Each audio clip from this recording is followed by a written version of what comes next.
welcome to the Be Freaking Awesome podcasts. I'm one of your hosts, Sammy Kinnison, joined by Angela Belford. And today we are going to be celebrating Angela's 50th birthday. Woo! The big 5-0. That's right. Over the hill or whatever they say. I don't know.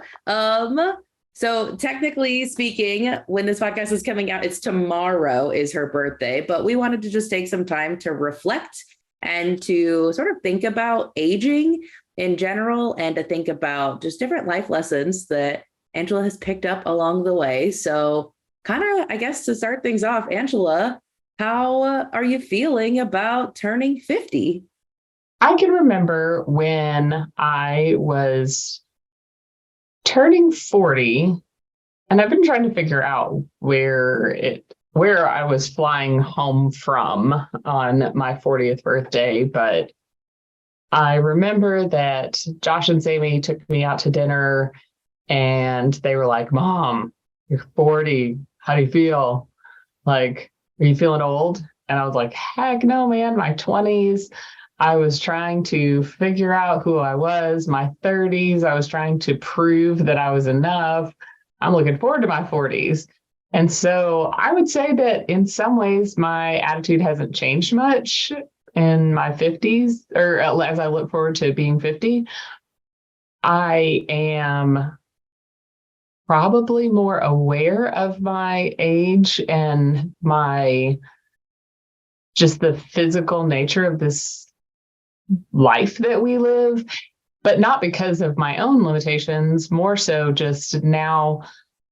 So many of my friends I think I have a lot of multi-generational friends, but so being really good friends with people that are 70, 80, and 90, you kind of get to hear the real story and just recognizing that the health that I have, the stamina, the physical well-being is something to be hugely appreciative of, and to really not take it for granted, because I would say that was probably the biggest lesson I learned in COVID was when I got COVID, and it was like, oh wow, I take for granted breathing. And when you can't breathe and you can't get a full breath and you can't get enough oxygen to your brain, then it really was like startling to me. And so over the last few years, I have set some intentions for my life, one of them around health, and it was that I want to be stronger at 60 than I was at 40. So in that way, I am already stronger now. I'm already more athletic at 50 than I was at 40. And I know that's a blessing. And I know not everybody has that opportunity. And that continues to push me and to be a motivating factor to continue to walk and exercise and do all the things. So that's a lot about physical health. I have heard some people compare it to like the laws of physics. An object at rest stays at rest, and an object in motion stays in motion. And there is something about if you stay in motion, you can continue to stay in motion the older you get. And so that, follows with science and laws of physics as well. Yeah, indeed. And I have seen, I had an instructor in a Feldenkrais yoga class. I guess they're not technically yoga, but I consider it yoga, whatever. Anyway, and she had like significantly hurt her back, maybe broke her back. I can't remember, but she continued to pursue, even started with like chair yoga, and then continued to just build her flexibility so that she got more and more of her range of motion back. And flexibility and range of motion are such a huge part of the aging process. So that's physical health. I'm feeling pretty good about that. Good. I do a lot to encourage myself to be physically healthy. What about emotional health? I know that you are writing a whole book about it, basically. Yeah. I mean, kind of is the book about emotional health. I, 1000%. Yeah. I mean, we're teasing around the subtitle being freedom from crap in your head, which is 100% about the emotional health. And I am a huge believer. I can't even talk about physical health without talking about emotional health, because I believe that if there is not something actually structurally wrong with you, like your bone is broken or you tore a muscle or a ligament, it's likely that there is an emotional component. I'm not saying 100%. I have people that are like all the time going, yeah, but what about accidents? Accidents happen. I'm like, yes, they do. And I have a son who was run over by a minivan and not a thing happened to him. He was very strong emotionally and spiritually at that point in his life.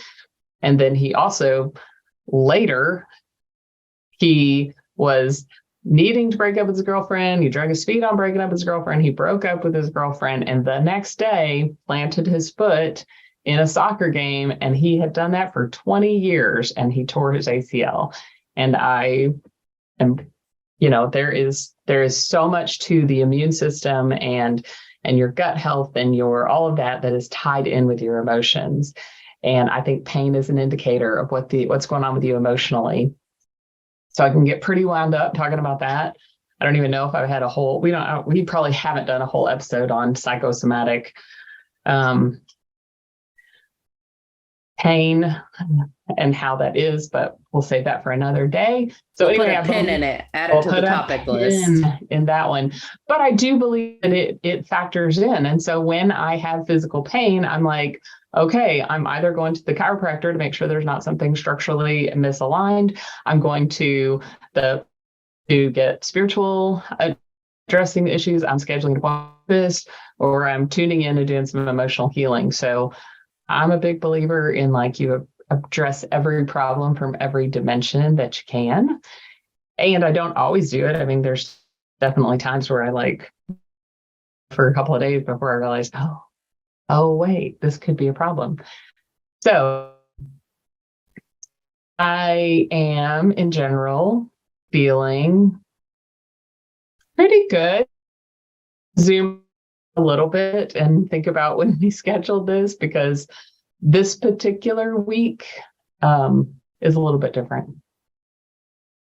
You want to tell us more about that? Well, yeah, I just felt like I'd just gone on such a long That's okay. This is an episode all about you, babe. Let's go. So this week is we are just coming off of Josh's wedding.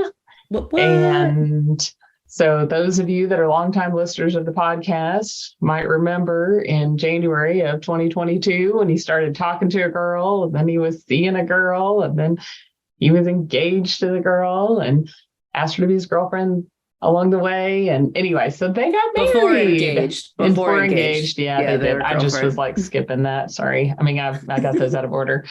Anyway, I was trying to think about episodes where he would talk about it. And I was like, ooh, well, I hope this works out, because you're using this girl as an example in our podcast. Anyway, and so they got married which is just a lot of emotions.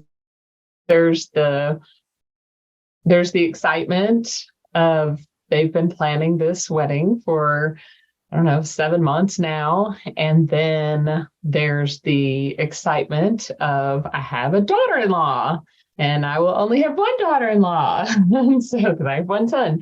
And then there's also the sadness of the different chapters. And so I would say that is the kind of theme of this season of my life, is just this holding space for two very, very different emotions. It's like, I can remember when the kids went to college, and it's like, I'm so excited for you. I'm so happy for you. I'm so sad for me. And it's a lot to hold that conflicting emotion together in the same body. And so I would say that that's what the wedding was just this holding space for both of those. Josh and I had our mother-son dance, and we were joking that, the father of the and bride dance, father-daughter dance was, they did these spin moves and they did all this stuff. And his friends were teasing him about like, oh, James is showing you up. You just kind of rock back and forth. And he's like, not my gig. They practice, we can practice. And I said, I actually don't care. Like, I've been taking dance lessons. I don't care. This is for us 2 minutes in amidst this crazy busy weekend that it's just you and me. And it was the coolest experience to like literally the outside. I mean, it just got fuzzy. It was almost like the blur background on a Zoom call. At one point, I was like, okay, you got to stop spinning around while we're rocking back and forth. We can just rock back and forth, you know. At first, I started to try and sing the song to him, but it was, I hope you dance. And I just was like, oh, I will start crying. And he was sweet to help me think about something different. So anyway, so it's just this time and season of life where it's like very sad and very happy. And then, you know, they need you. And for whatever reason, to keep children, pick them up because they got a flat tire, you know, need a place to stay for a month or a year or whatever. And it's like, oh, I'm excited. You want to see me. And I wanted to be selfish and just do what I wanted to do. So there's a lot of conflicting feelings at this time. Yeah. I want to share like a little snippet of what I was doing at the time when you and Josh were dancing at the wedding. My 4-year-old was standing next to me. And so I picked him up and he and I were actually dancing over at the side of the room, off in our own little moment, because the mother groom dance, I'm going to be honest, before I had children, it like just didn't do a whole lot for me. It was like, it's fine. Like, this is great. Sweet moment. Now that I have boys, I like every time I see the mother groom dance, I'm like, that's me. Like, that's my role. That's my spot. So I started crying a little bit over there, holding my 4-year-old of like, oh, one day. And then he started to, you know, be mean to me and like just be a typical 4-year-old. So I was like, all right, moment's ruined. Like, go home now. Send you home with the nanny. Let's go. It was fine, but it was a nice, sweet little intentional moment with him, which was great. Yeah. So just lots of conflicting, holding two things at the same time. I think about the quote, "We contain multitudes," a lot. That's been coming up for me so many times of not only do you go from being mother of the groom at a wedding, then the next day you go back to running a marketing agency. Then the next day you go to doing a podcast. And then the next day you go to go to another wedding where you're going to be supporting one of my friends, because that's coming up this weekend. I just think about we contain multitudes. And there's also such a sign. Maturity is not the right word I want to use. Be like, wow, mom, you're so mature. But it is like a sign of, I think, emotional maturity to be able to hold two seemingly conflicting things at the same time. To say, even as far as aging and getting to 50, like there's an element of like excitement and adventure. And there can also be an element of, I don't know, even looking around and not everybody you know made it to 50 and all sorts of, there's so much to hold in that. Yeah. Many people in my family did. I mean, my mom was 43. My adopted mom, who was my biological aunt, was 29. And so, I don't take 50 for granted after the folks that have raised me. But I also think that 50 is a mindset. I mean, I can remember specifically when I was in Costa Rica and I was rappelling the waterfalls. And if you're a follower of our Instagram, you saw Sammy created this very cool reel that's like, be freaking awesome is rappelling and rappelling waterfalls in Costa Rica, but it's also being present with your children when you're in a different season of life. And, you know, people will say all the time, oh my gosh, your life is amazing. And I'm like, well, number one, I'm morally obligated to have a great life. I wrote a book called Be Freaking Awesome. So, you know, it's on brand for me. I host a podcast called Be Freaking Awesome. I host a podcast called Be Freaking Awesome. So I sort of need to beat this drum. That's one thing. I feel like that sounds like, oh no, I have to go do this I chore of be just freaking I'm awesome. morally obligated to be Oh, freaking geez. awesome. Woe is you. You have to do Woe is awesome me. things. Okay. But I will remind everyone that nobody was jealous of my life at 26, because at 26, I had a new baby and a 2-year-old that was mad about that. And he was spoiled rotten, and a 5-year-old that was already on her way to perfectionism as an oldest child of a mom that needed lots more therapy. And so nobody was jealous of me at 26. Nobody on the planet. Maybe a couple of my friends that were really wanting to have babies. I know they got mad at me when I was a little surprised by my third baby. But besides that, I was like, you got to appreciate what you have, right? So if you had babies young, like I did, and then you've raised your children young, then that's fantastic. Some of my friends had a ton of fun, and they're traveling like I'm traveling now in their 20s. So they were doing Jamaica every year, and they were doing all these cool trips every year. And they did that while they were in their 20s, and they had babies in their 30s. And there's other people that adopt in their 40s or maybe have their babies. And whatever your situation is, whatever it is, like, you have to have gratitude and gratefulness to that, whatever your scenario is. I know a lot of people that are, it's very painful because they didn't get a chance to raise children themselves or have children. And I'm the queen of picking up extra. I'm everywhere I go. I love to find college kids and find extra people that I can love on. And so anyway, appreciating what you have, that is definitely a mantra of mine. Well, and it's a little bit of an antidote to, the grass is always greener, Yes. that idea of being grateful for where you are.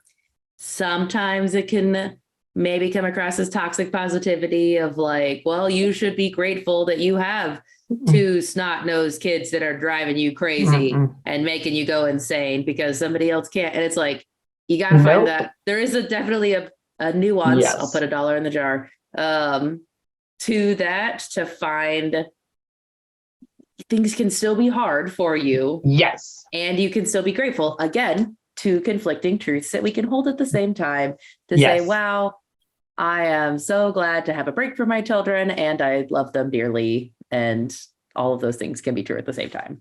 1000%. Yes. There's so many mindsets that I think that are helpful to embrace.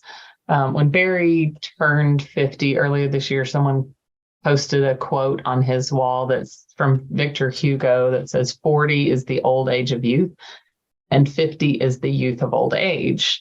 And I love this so much because I'll say it again because y'all are like, wait, what? 40 is the old age of youth. So when you're young, 40 seems really old. But then once you get that age, and then you realize 50 is the youth of old age.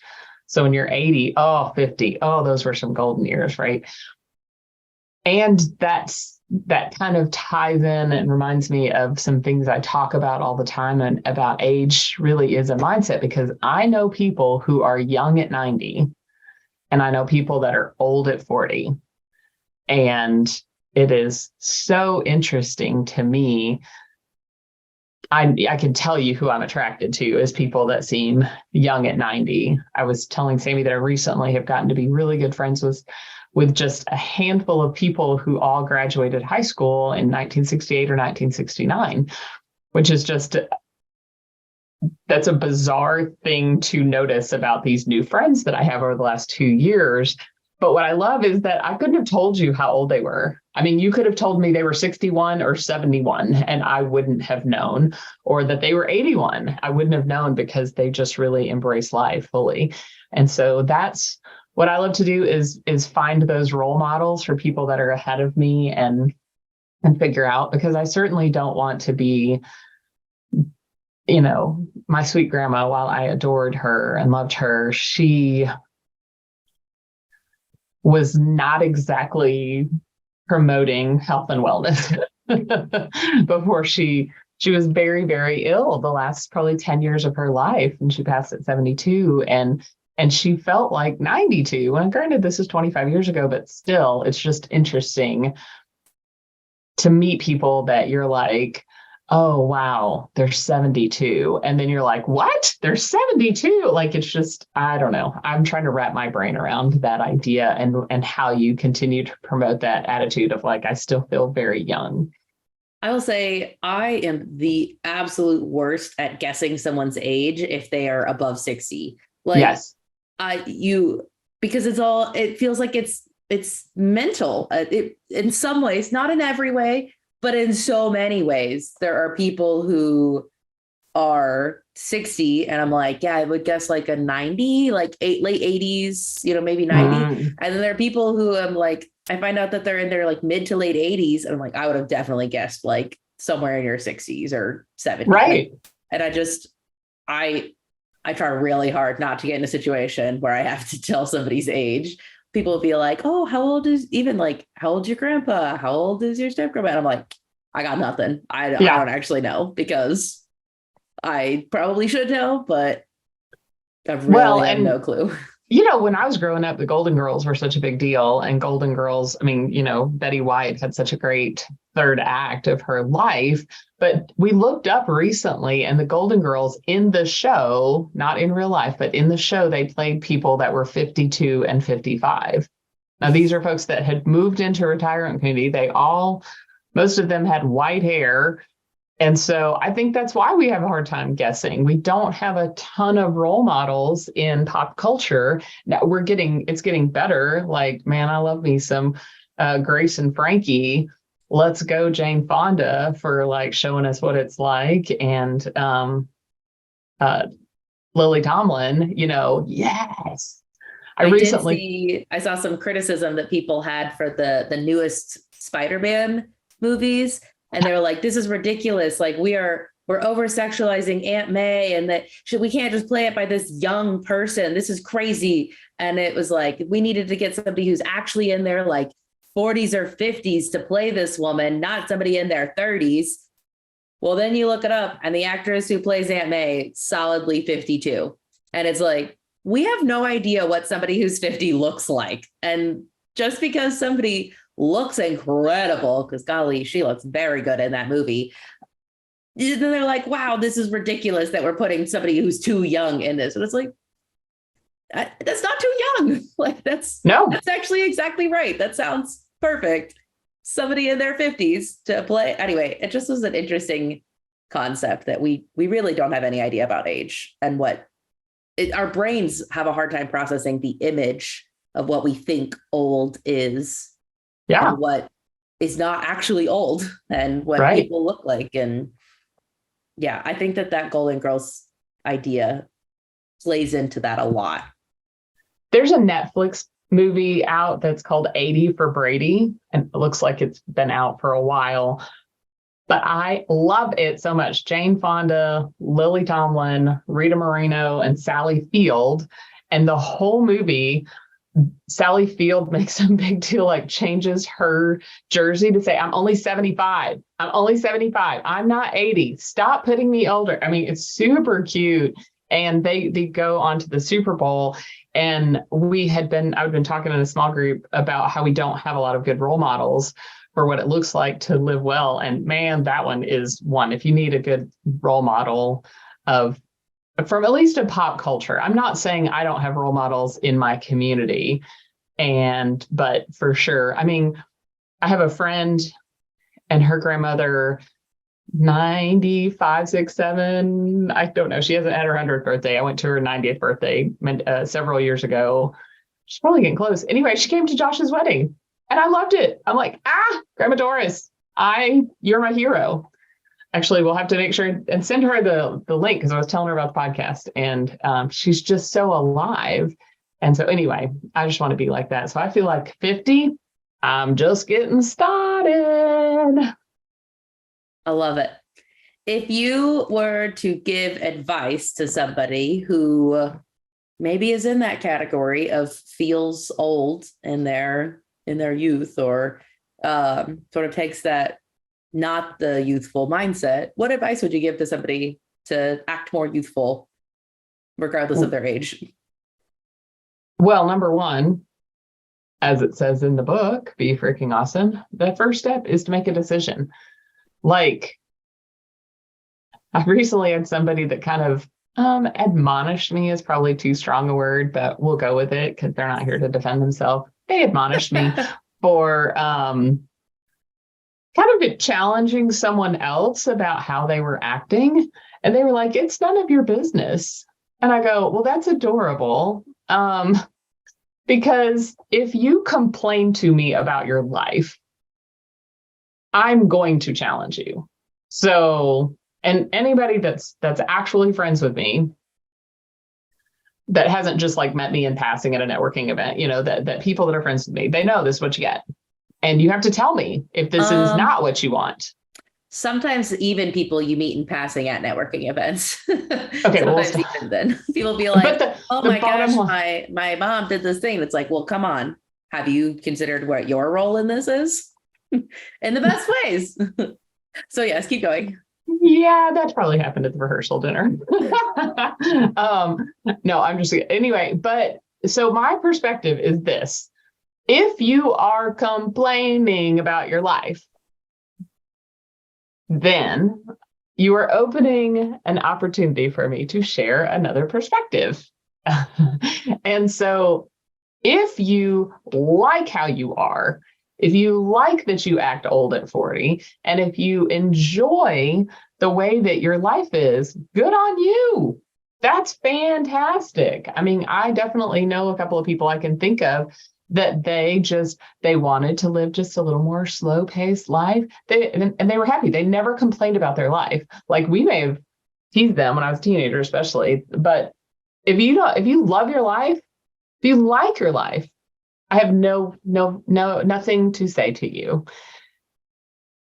However, if you tell me that you're lonely, you tell me that you are all these different things, whatever it is, that you don't appreciate your life, that is the first step. That is the indicator light that you have an opportunity to change. And you can use those things that you lament, or the things that you share that you don't enjoy about your life, as an opportunity to tell yourself, okay, well, let me see how I can be different. Now, it's interesting because, we just finished up a podcast series on friendship, and whenever I'm like, well, this is how you can do that. Oh, well, no, but then I will feel anxious. Then my anxiety, I'm like, oh, yeah. I loved what Greg had to say about that sometimes if you let that part of your brain win, it's more ammunition and more feedback next time to be like, oh, see, I didn't do the thing and I stayed safe. Whereas if you can push through and say, and then tell your brain, look, I did do the thing and I was still safe. Mm-hmm. The more you do it, the easier that gets. Mm-hmm. And sometimes you just have to decide to do it. Yep. Yeah. Yeah. And so am I saying that you will not ever hear me say change is painless. Change is easy. Change is without anxiety. Change is without fear. None of those things are true. They are larger and smaller, and you can do things to try to mitigate those pain. When I published my first book, I became aware of I had two bizarre fears, fear of success and fear of just ridicule, the norm. And so for the fear of success, basically my grandma had told me a lot when I was growing up, don't get too big for your britches. I don't even actually know why that's a problem. I think they were trying to say you should stay humble.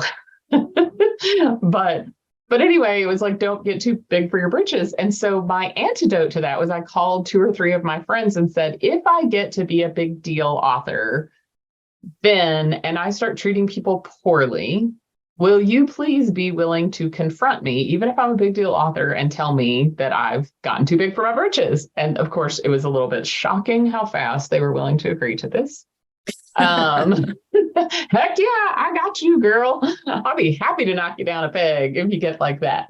because they know my heart. That's not my heart to be like that. The other one was that I was afraid of like the internet trolls and everything. And so I named my publishing company CBC Global, which is a silly joke between my best friend and I. We were going to, if we ever had a business together, it was going to be Crazy Blonde Chicks.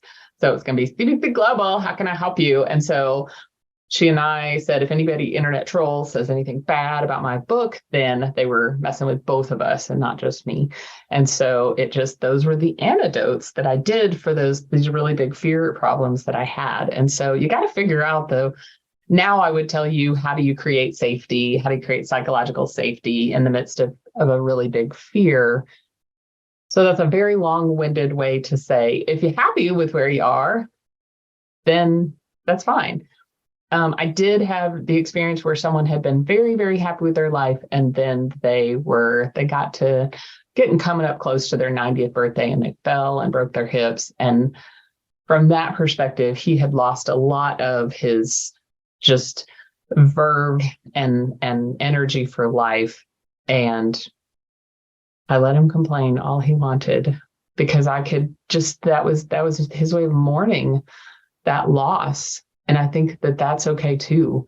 I think it's okay to create space for people to be able to mourn. So when I talk about people complaining, it's very different and it's nuanced. Of like, you put $1 in the jar. I got to put $1 in the jar too. And it's kind of the conflicting feelings and those things of like, we got to allow space for people to be sad. It's sad that I'm lonely. And it's sad that my anxiety tells me I can't fix that. You know, it's sad that I don't have the physical stamina that I used to. And I know of a story of a guy that was like, he was working with this 80 to 90-year-old woman, and she was like, my kids don't trust me to hold the new grandbaby, great grandbaby, I think it was. And she started out, lifting just her arms. And then she got to the point where she could lift her arms up against her head. And then she stood up against the wall and she put her arms against the wall and she leaned against the wall. And then she did push-ups against the wall.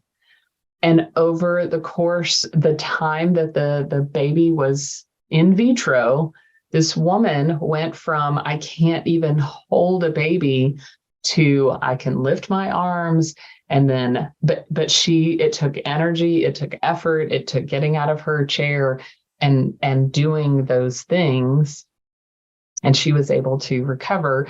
She wasn't running any of the marathons. Her health was really, but she could do enough to get her arms strong enough that she could hold the baby. And it was the most joy. All those months of having to hold herself up against the wall, like, we're so worth that joy. And so that's the other thing, is that when you have to embark on painful journey of growth, then be very clear on your why. Be very clear on what it could be like, because that will keep you going.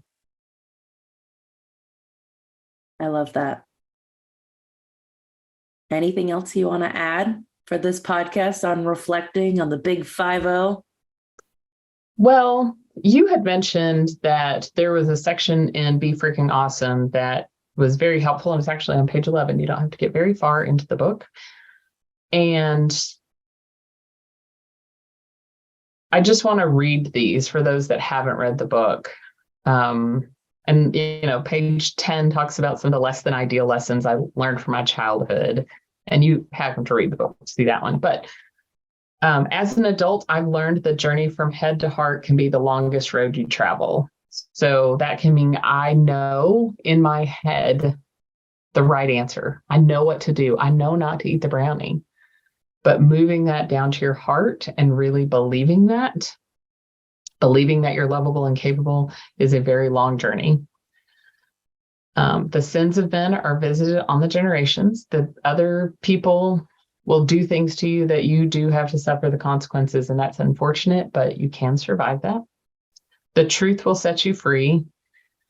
I encourage everyone who, especially those that have thought, if they only knew, I think we talked a little bit about that in the imposter syndrome episode.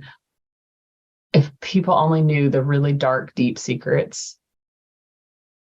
If I can't even say the words of this horrific thing that happened to me, and I'm here to tell you that one person, at least one time in your life, you need to say the words of every horrible thing that has happened, not all at the same time, but one time I told someone that I trusted, that I cared for, I need to tell you the exact details of what happened to me with my stepdad, because it spins out of control. And it would just play this video. And that truth, being able to say that truth out loud, whether it's a therapist, a coach, trusted friend, absolutely. There is such a thing as absolute truth. And not every opinion that I have is absolute truth, but there are some absolute truths. Lies that we believed as children can affect our judgment for decades. There's actually, the second book is practically that sentence. That's what I was going to say, is that it looks like that lesson expanded into a large book. part. Yeah, there's a large part of that. Healing can be instant, but we have to accept it. Sometimes after healing, we still need physical therapy to relearn how to walk. And so if you've always been this way, you may have to figure out a new way to be. And that may take time. And anybody that's ever gone through physical therapy after a major injury can tell you that physical therapy is rarely pleasant, but is worth it. Fear can be fatal to a dream, and obedience really is bliss. And finally, you can't teach what you haven't learned. Self-esteem is caught, not taught. And that one specifically, I hope parents pay attention to, because you can't talk your way into your kids feeling good about themselves if you don't ever do anything to feel good about yourself. They're not necessarily going to feel good about going on their healing journey. They do. Plenty of people go on a healing journey and their parents never do. Somebody has to break the cycle, but you can't expect your kids to be different than what they're modeled. And so I love the opportunity to celebrate a new decade and a new journey, a new phase of the journey, I guess. Just want to continue to be freaking awesome.